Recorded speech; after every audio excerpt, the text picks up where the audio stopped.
Nós estamos numa série expositiva da carta de 1 João, a primeira carta de João, né?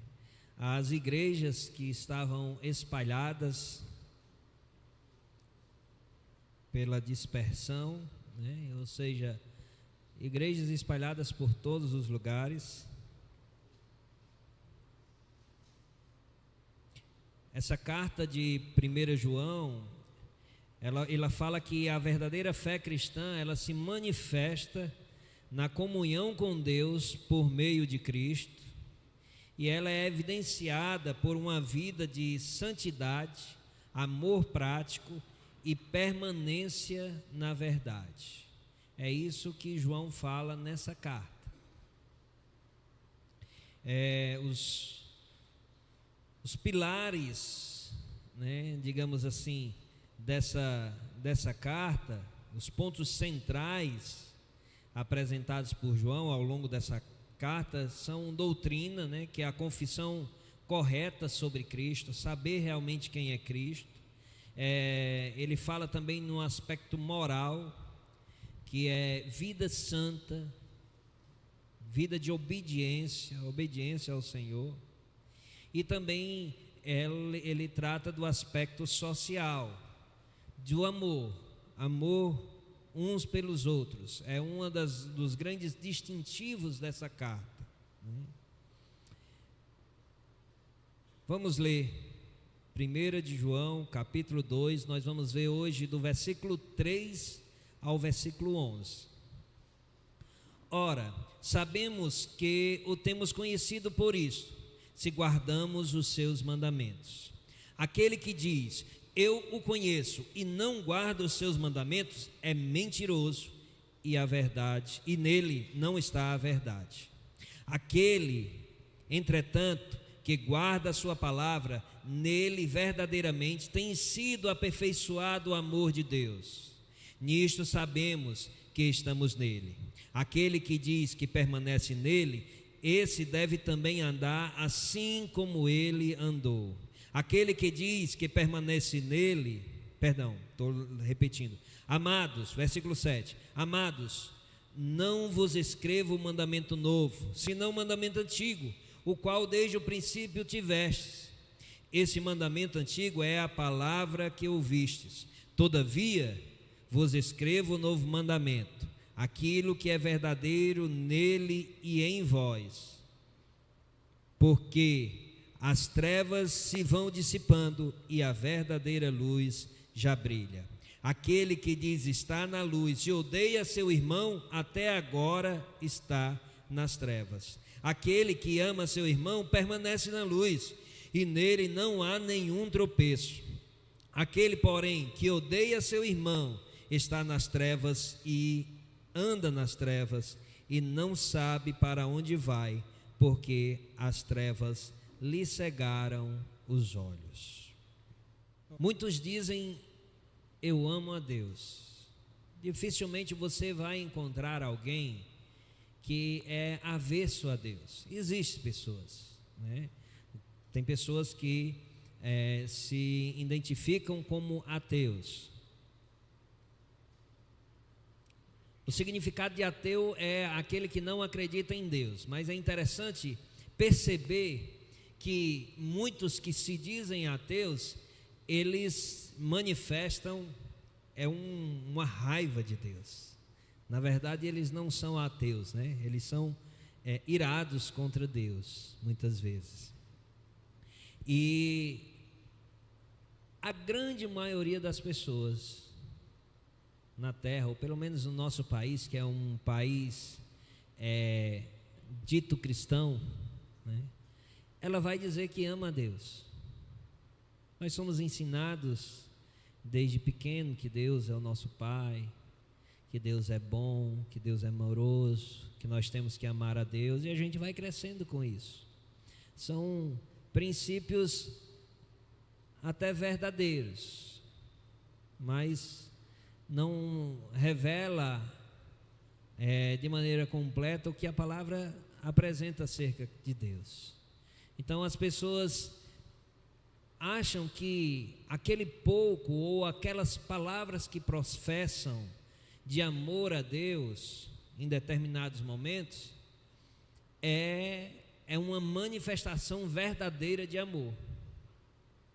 Ela diz que ama a Deus. João, ele traz aqui, nesse trecho, em parte dele, um teste para sabermos se amamos a Deus e, em outra parte, para sabermos se estamos em Deus.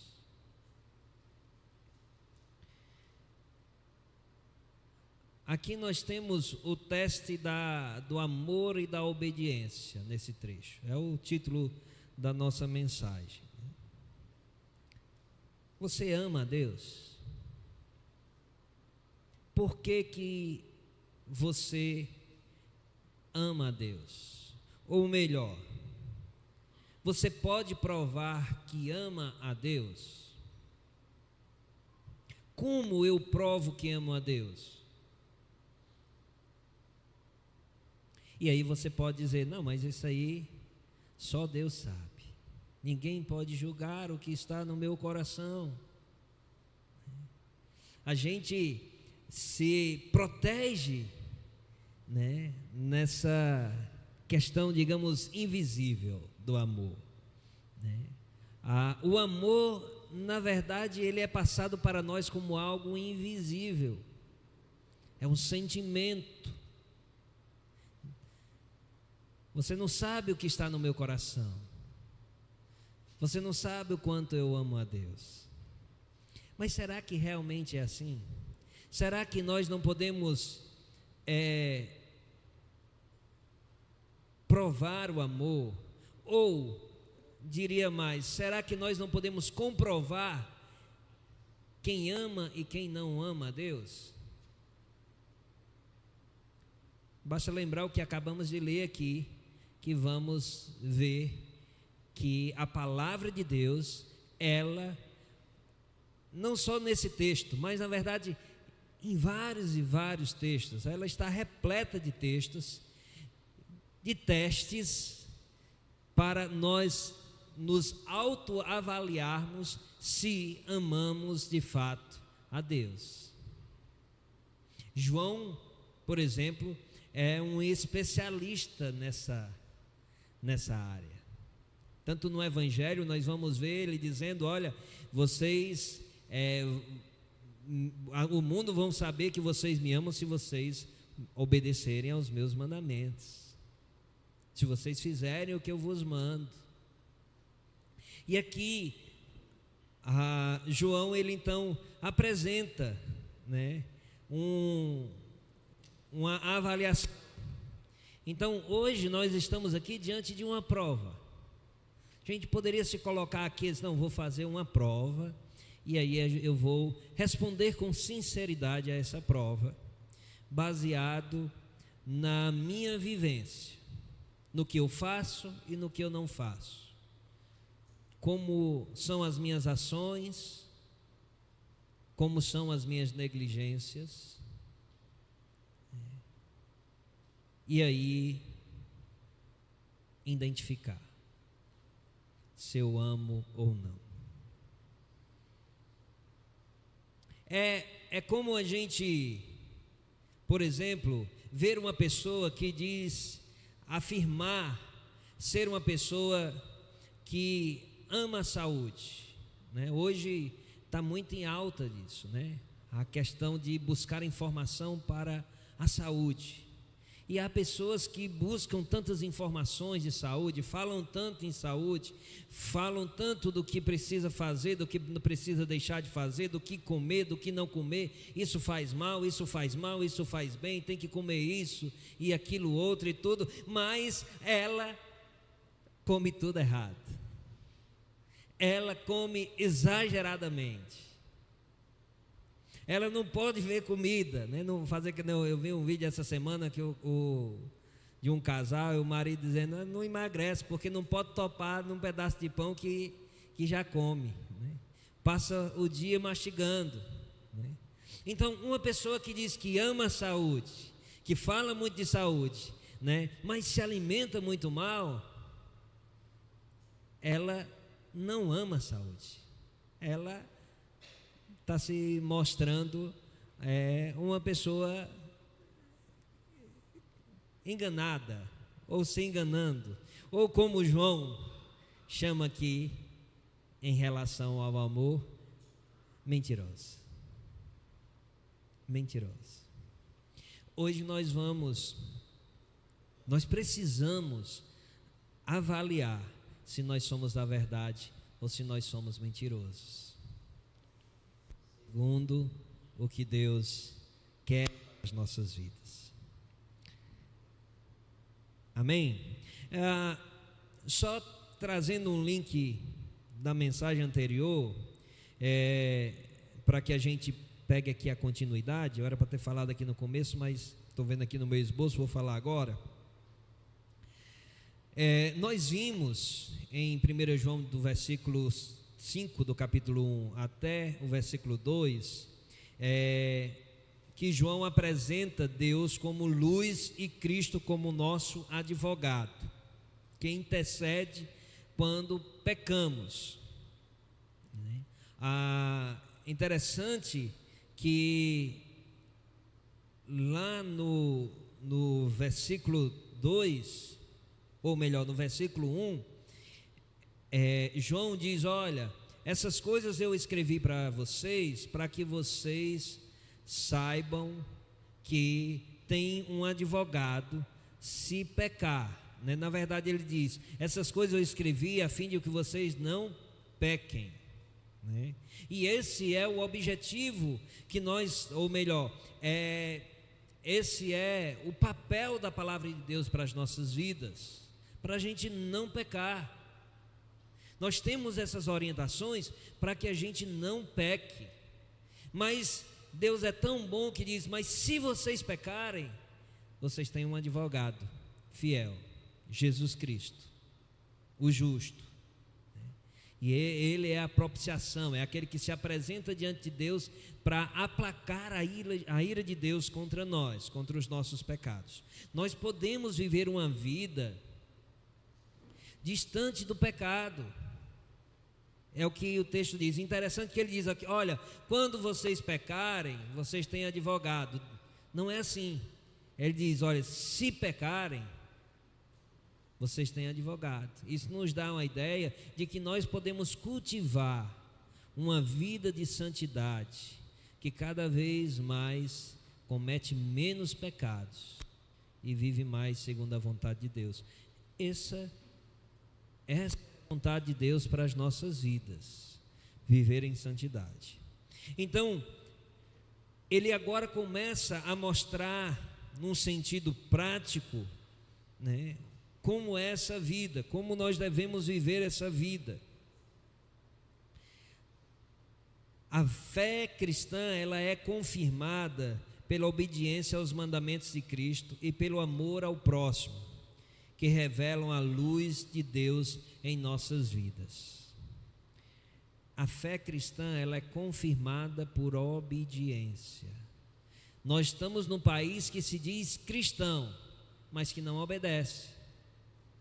Nós temos igrejas e mais igrejas intituladas evangélicas, que se acham que estão mais próximas de Deus, que estão fazendo a vontade de Deus, mas que não obedecem. A fé cristã, ela é confirmada com obediência. Lembra lá de Tiago, que diz: olha, vocês dizem que têm fé, mas não têm obras. Mas com obras nós mostramos a nossa fé. É com obras. As obras não são para ganhar a salvação, mas um resultado da salvação. O verdadeiro cristianismo, ele é diferente de todas as outras religiões do mundo. Todas as outras, até do falso cristianismo. Porque todas as outras religiões, elas vão dizer que você precisa fazer para ganhar a salvação. Você tem que obedecer para ganhar a salvação. O cristianismo bíblico verdadeiro é diferente. Nós ganhamos a salvação e agora nós obedecemos. Hoje nós obedecemos porque um dia nós ganhamos a salvação do nosso Senhor Jesus Cristo, na qual nós não merecíamos, mas Ele nos deu.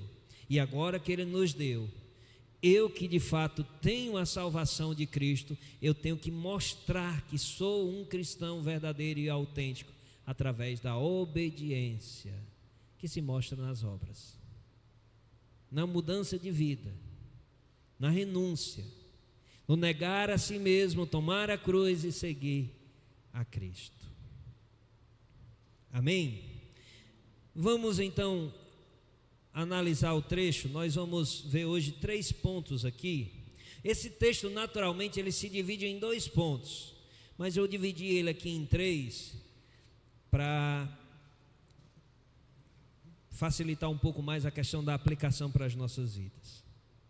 Versículos 3 a 6, vamos ler novamente esse trecho.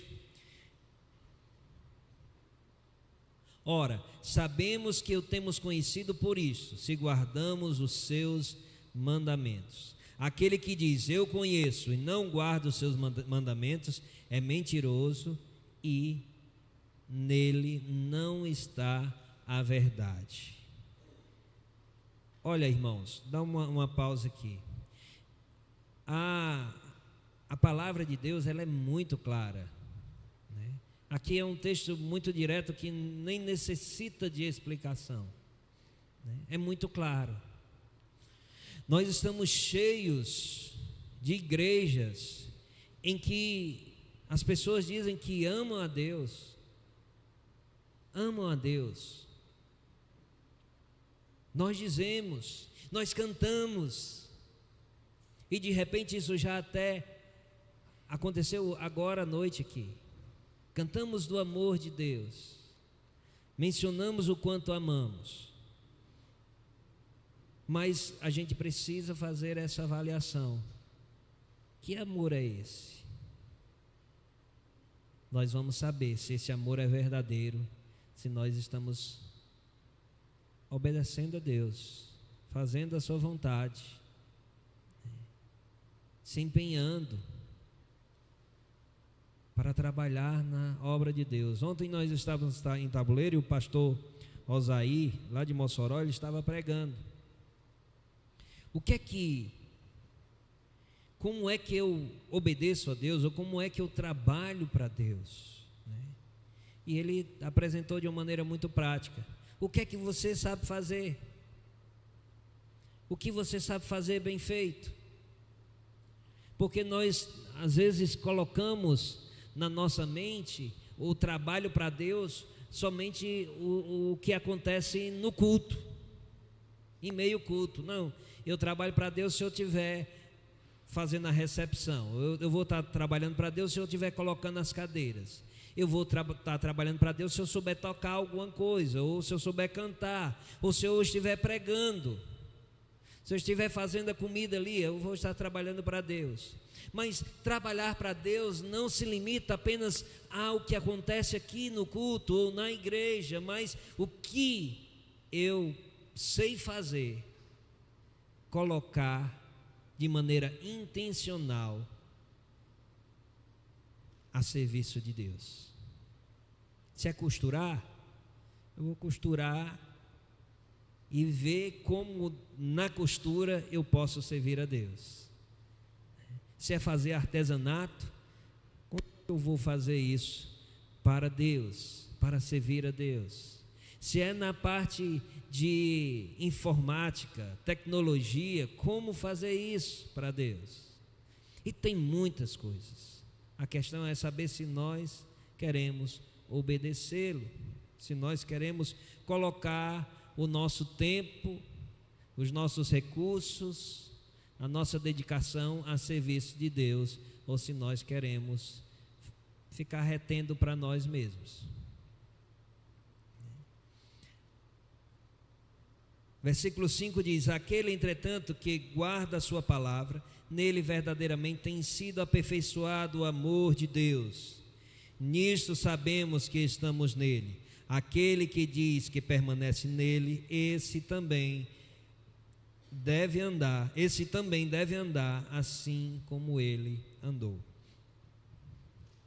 É olhar para Cristo, é olhar para a sua palavra, é ver quais foram, digamos assim, as características marcantes de ação de Cristo nessa terra.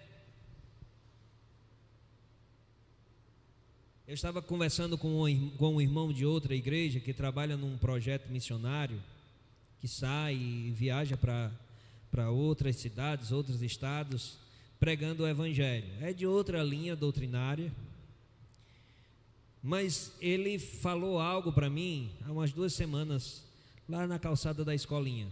Ele falou algo para mim,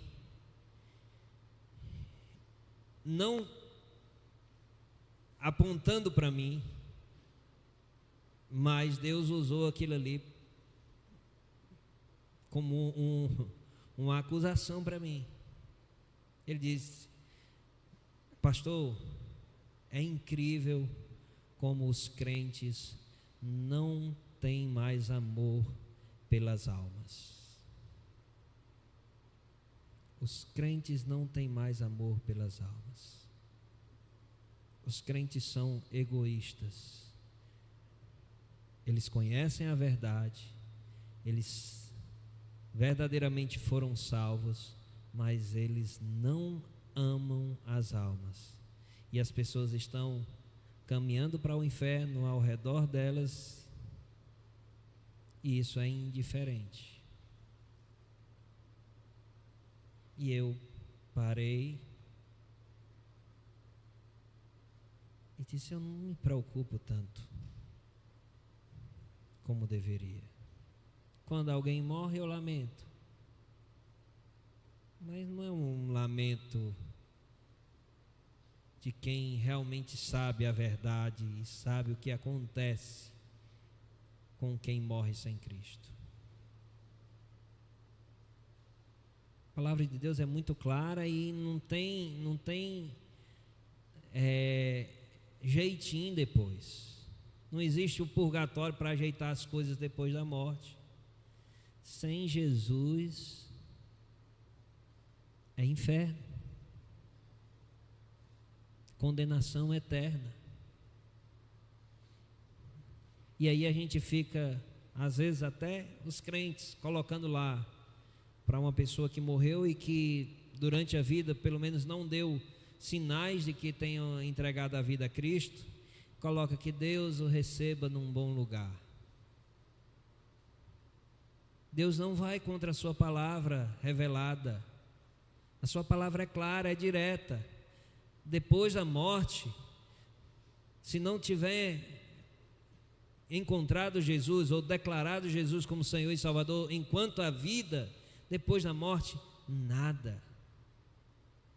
Nem vela, nem reza, nem oração, nada pode mudar o destino eterno. Nós amamos as pessoas a ponto de nos preocupar com o destino das suas almas. Às vezes nós somos indiferentes com os nossos pais, irmãos ou filhos que estão caminhando nessa vida sem Cristo e em algum momento, Deus lhe pedirá a alma. Num piscar de olhos, Deus pedirá a alma. E aí? Nós não podemos salvar as pessoas, mas nós podemos falar de quem salva. Na verdade, nós não podemos, nós devemos, é nossa missão falar de quem salva. Nós devemos andar assim como Jesus andou, porque Jesus mostrou grande compaixão pelas almas quando caminhou aqui. Ele se sensibilizava com a multidão sofrendo ao seu redor. Os discípulos muitas vezes diziam: Senhor, despede esse povo. Mas Jesus: não, vamos dar de comer a eles estão com fome. As pessoas iam aflitas a Ele, necessitando, e Ele as atendia conforme a sua fé. Nós devemos andar assim como ele andou. E nós sabemos, se somos dele, se o amor de Cristo estiver em nossos corações. Como é esse amor? É um amor de empatia, de se preocupar com o outro. Se preocupar com o outro. João afirma: sabemos que o conhecemos se guardarmos os seus mandamentos. O verdadeiro conhecimento de Deus não é apenas intelectual ou emocional, mas essencialmente prático, traduzindo-se em obediência diária. Conhecer a Deus biblicamente é andar em submissão à sua vontade. Isso é conhecer a Deus, refletindo o seu caráter em todas as nossas atitudes. As pessoas precisam olhar para nós e ver: essa pessoa é diferente, essa pessoa é parecida com Jesus. Como as pessoas nos veem, como Deus te vê e como os outros te veem. Te vê como um antipático, te vê como uma pessoa insensível, insocial. Como as pessoas te veem, no nosso linguajar, cearense, te veem como um besta. É assim que as pessoas te veem? Pois se te veem assim, o problema não está nas pessoas, o problema está em nós. Porque nós somos responsáveis pela maneira que as pessoas nos veem. Pode ter certeza, nós somos responsáveis pela maneira como as pessoas nos veem. Eu não estou falando de julgamentos daquilo que eles não sabem, mas eles precisam saber quem nós somos, que somos moldados pelo caráter de Cristo. Como você imagina Jesus quando estava aqui na terra?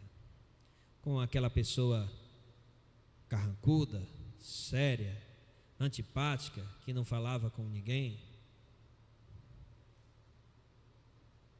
Pessoa que ficava andando e não olhava para as pessoas? É assim?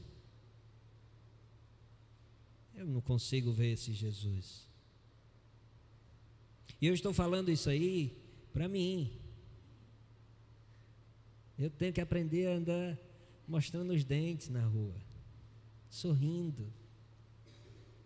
É, sim, com simpatia. Com simpatia, com alegria.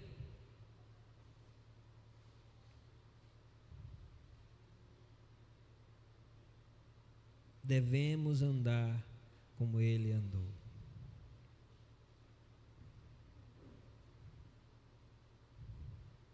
Já falei aqui, mas vou repetir: a obediência não é um fundamento da salvação, mas a sua evidência inegociável. A obediência é a marca da vida transformada pelo Evangelho. O cristão não pode viver em contradição permanente entre o que professa e o que pratica, pois isso é acusado aqui por João como mentiroso, falsidade.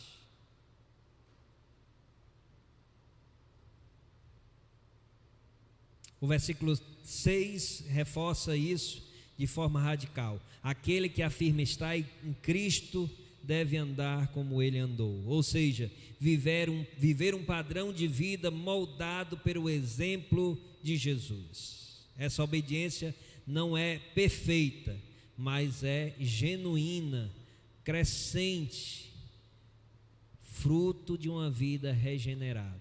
O que eu estou dizendo é que Nós não vamos viver uma perfeição por conta das nossas limitações, por conta que somos realmente imperfeitos, mas as nossas ações, elas têm que ser genuínas, têm que ser verdadeiras e têm que ser de uma maneira crescente. Irmãos, eu não posso estar da mesma forma de há 10, 20 anos atrás, 30 anos atrás, quando me converti. Se eu não tiver melhorado nesse tempo, eu sou um fracasso como cristão. Eu tenho que ter melhorado, eu tenho que ser uma pessoa melhor, eu tenho que estar muito mais parecido com Jesus hoje do que eu estava antes. Se não for assim, nós estamos caminhando errado, estamos trilhando a vereda errada. Nós temos que nos aperfeiçoar. Isso não é para nos gloriar, isso não é para batermos no peito, como eu cresci, como eu estou parecido com Jesus. Não, é algo natural de quem vai conhecendo a Cristo, vai conhecendo a sua palavra, e ele não vai se orgulhar, mas ele vai se alegrar no crescimento. E até a palavra de Deus diz que se alguém se orgulha em conhecer a Deus, Conhecer, quando a gente junta aqui com o João, é viver como ele viveu. Amém? Parece que não. Amém? Amém. Temos que ser assim.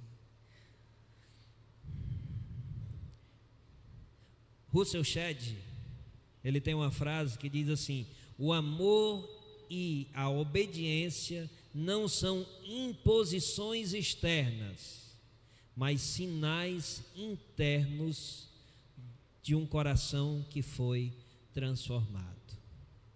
Bonita essa frase, verdadeira ela.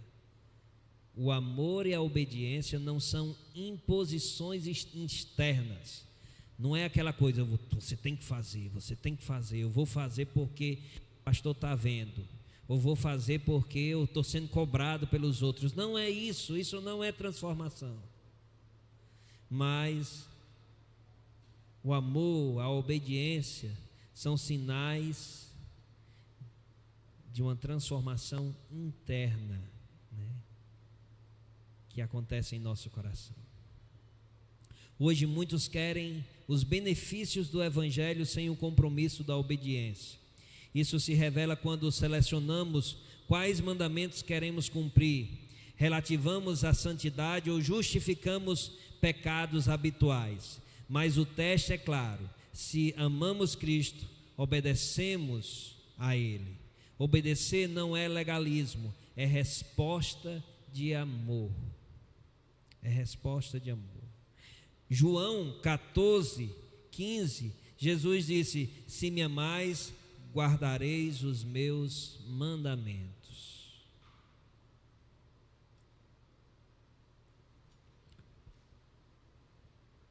Você ama Cristo? Está com medo de responder, né? Você ama Cristo? Você ama Cristo? Você ama Cristo? Obedeça os seus mandamentos. Obedeça os seus mandamentos.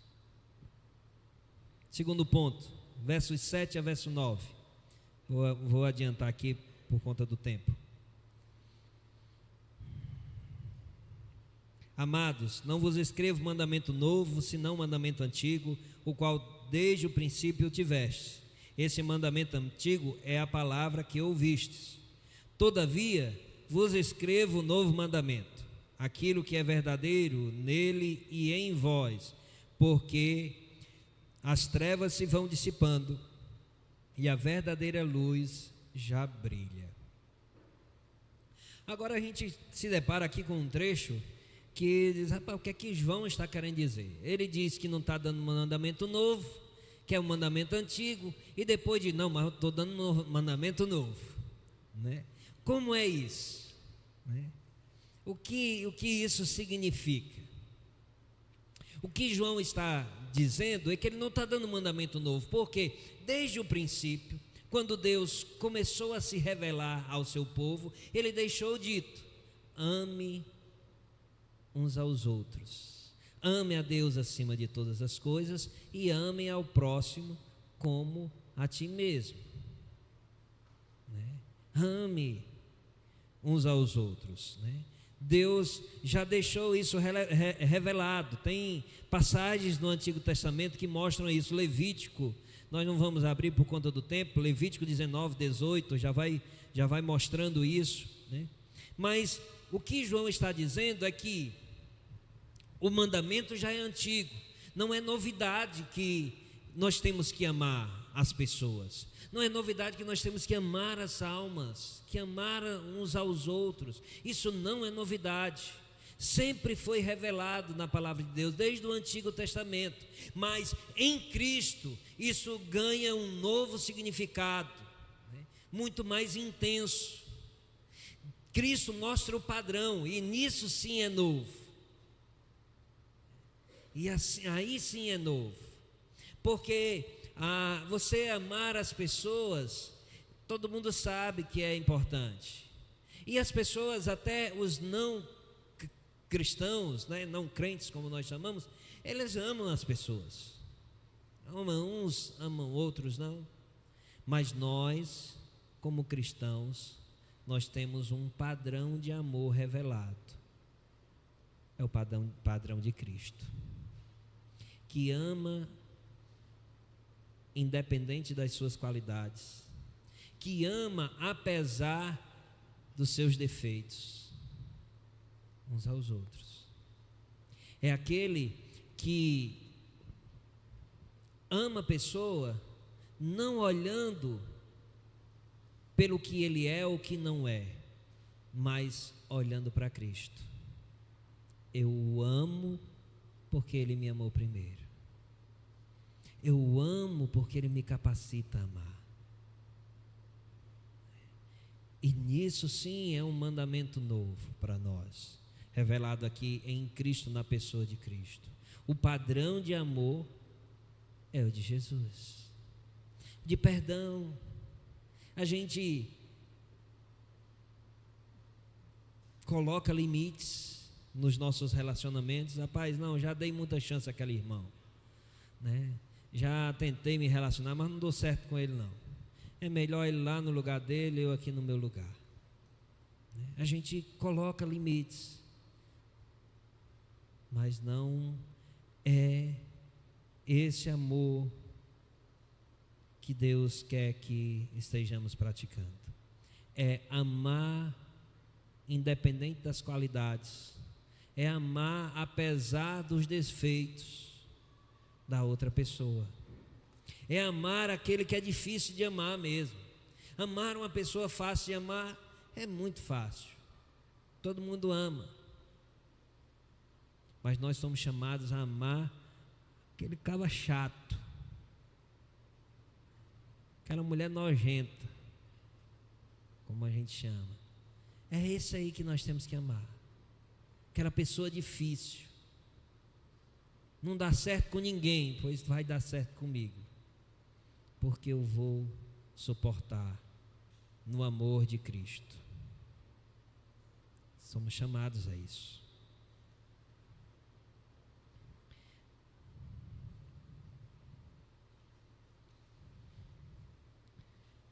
Eu vou dar um pulo aqui que eu já expliquei um pouco.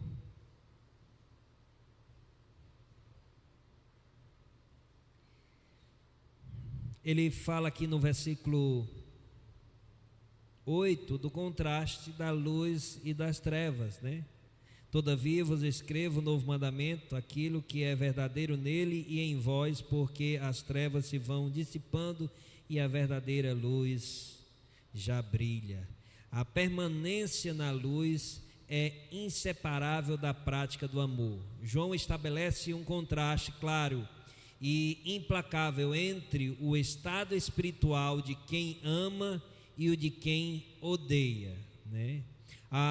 Quem ama o irmão permanece na luz, quem odeia ainda está nas trevas. É o que vem a seguir.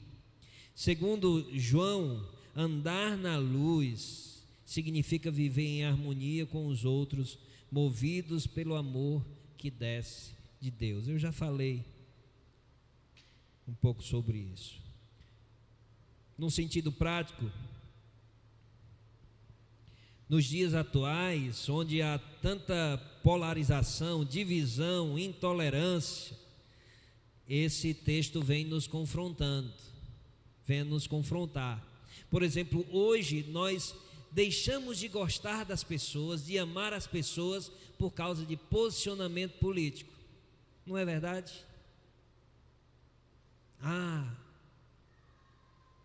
Aquele bolsonarista, aquele petista e aquela. Nós somos divididos por isso, irmãos. Se isso é capaz de nos dividir, que amor é esse que temos em nosso coração? Que amor é esse? Os posicionamentos políticos, os gostos, não podemos deixar que essas coisas que estão em alta no nosso país nos tire do verdadeiro foco, do que de fato é importante. Nós temos que amar as pessoas, e nós devemos sim estar antenados quanto às questões políticas. É importante o cristão estar inteirado dessas coisas, sim, né? Manifestar a sua posição num sentido respeitoso, mas não é a nossa missão transformar o mundo pela política. Nós somos embaixadores do Rei eterno celestial. A mensagem que nós estamos deixando de professar é muito mais importante do que mensagens políticas, posicionamentos políticos. Isso tudo vai passar, mas a palavra de Deus, ela permanece para sempre. Nós temos em nossas mãos a palavra de Deus para revelar às pessoas, e isso é que importa. Para encerrarmos, versículos 10 e 11. Aquele que ama seu irmão permanece na luz, e nele não há nenhum tropeço. Aquele, porém, que odeia seu irmão está nas trevas, e anda nas trevas, e não sabe para onde vai, porque as trevas lhe cegaram os olhos. Eu sei que todo mundo já teve essa experiência de levantar durante a noite, não acender nenhuma luz, está tudo no escuro, num breu. Se o seu quarto é como o meu lá, minha esposa gosta tudo escuro, um breu. Eu não sei nem se eu estou com os olhos abertos ou fechados, muitas vezes. Eu gosto de um clarinho assim, mas ela tudo num breu. E aí você levanta e diz: não, mas eu conheço a casa, eu sei. E eu vou sair na casa aqui, eu vou andar, não preciso de luz não, porque eu já sei tudo de onde corre. Mas de repente, você taca o chute numa quina da parede, da porta, ou então alguma coisa que estava no meio da casa, que estava no percurso que você não lembrava. Sem luz é assim, nós andamos na incerteza e tropeçamos. Em algum momento nós vamos tropeçar, em algum momento nós vamos nos machucar, mas se nós de fato estamos em Cristo, nós não vamos tropeçar, porque a luz vai se manifestando, Ele vai mostrando como nós devemos proceder, Ele vai mostrando onde a gente pode firmar o nosso pé com certeza, com clareza, que ali é seguro, e aí nós não tropeçamos. Quanto mais perto estivermos de Cristo, menos vamos errar, irmãos. Mais vamos estar andando na verdade, e mais vamos estar manifestando o que o texto nos mostra, o verdadeiro amor, em obediência a Ele, e amor prático, na vivência uns com os outros. O versículo 10 diz: aquele que ama seu irmão permanece na luz, e nele não há tropeço. Aquele, porém, que odeia seu irmão está nas trevas. Mas aí você diz: não, mas eu não odeio ninguém, eu estou na luz porque eu não odeio ninguém, eu não odeio meu irmão. Mas sabe, eu não entendo das línguas originais, mas segundo alguns teólogos que eu confio, sabe o que é que significa o odiar? Em quem, digamos aqui, se aplica essa questão de odiar? Odiar não é só quando a gente tem vontade de matar alguém, tem ódio, mas o sentido aqui também é de indiferença. Se eu sou indiferente para com alguma pessoa, isso já se classifica como quem não ama a seu irmão. Entende? Se eu odeio, no sentido de querer coisas ruins para aquela pessoa, isso é ódio. Se eu não, tanto faz para mim, isso não é amor. Isso faz que nem coisa. Lembra daquela historinha? Está em cima do muro e o muro não é de Deus, não é bom. Lembra lá? Nós temos que amar de maneira intencional. E aí, irmãos, se o significado é esse, aí ele nos pega pelo pé. Porque nós podemos até levantar a voz e dizer: eu não odeio ninguém, mas nós somos indiferentes a muita gente, a muitos irmãos até em Cristo. Para nós tanto faz se o irmão está bem ou se está mal, se o irmão tem uma vitória na sua vida pessoal ou não. E há aqueles até que se alegram quando o irmão se dá mal em alguma coisa.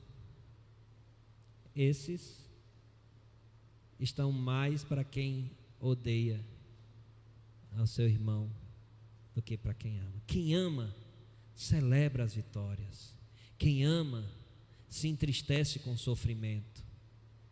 Quem ama tem empatia. Busca saber como está, por interesse, não só por informação, mas por amor. Esse é quem ama, e quem ama são os que estão na luz. Se a gente odeia ou se a gente é indiferente, segundo o que João aponta, nós ainda estamos nas trevas.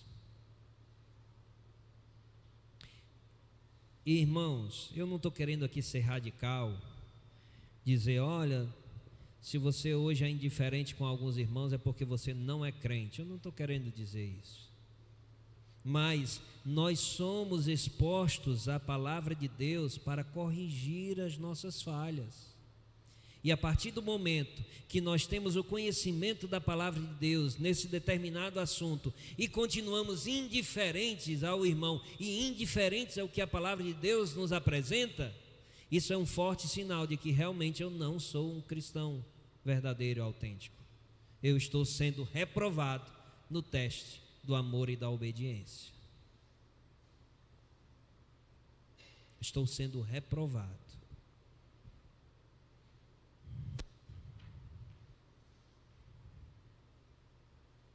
Então, irmãos, nós encerramos esse trecho.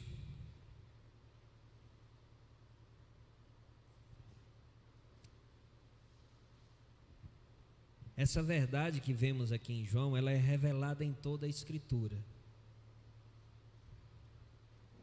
O povo de Israel, para quem Deus se revelou inicialmente, o povo de Deus, ele foi chamado a amar a Deus de todo o coração e amar ao próximo. Deuteronômio 6:5 fala isso, Levítico 19:18. Nos evangelhos, Jesus resumiu a lei nesses 2 mandamentos: amar a Deus sobre todas as coisas e o próximo como a ti mesmo. Em João 13, 34, 35, o próprio Jesus disse: nisto todos conhecerão que sois meus discípulos, se tiverdes amor uns pelos outros. Paulo diz que o cumprimento da lei é o amor, é o cumprimento de toda a lei. Então, 1 João, aqui em 1 João nós vemos essa a identificação com o todo da Bíblia. Esse texto ele está conectado em toda a história da redenção revelada na palavra de Deus e aponta para o ensinamento de Cristo. O amor e a obediência são evidências de uma vida que permanece em Cristo. A verdadeira fé não é um rótulo religioso, mas é uma evidência pela obediência e pelo amor. João nos lembra que a comunhão com Deus se revela na prática do dia a dia. Obedecer os mandamentos de Cristo e amar os irmãos, amar os outros. Será que nossa vida mostra que estamos na luz? Nossas atitudes revelam a obediência a Cristo? Nosso relacionamento com os irmãos expressa o amor de Deus? Que essas perguntas fiquem ecoando em nossa mente para avaliarmos e, se necessário, corrigirmos em nossos corações. Se queremos impactar o mundo com o Evangelho, precisamos começar vivendo o que pregamos. Obedecer a Cristo e amar ao próximo.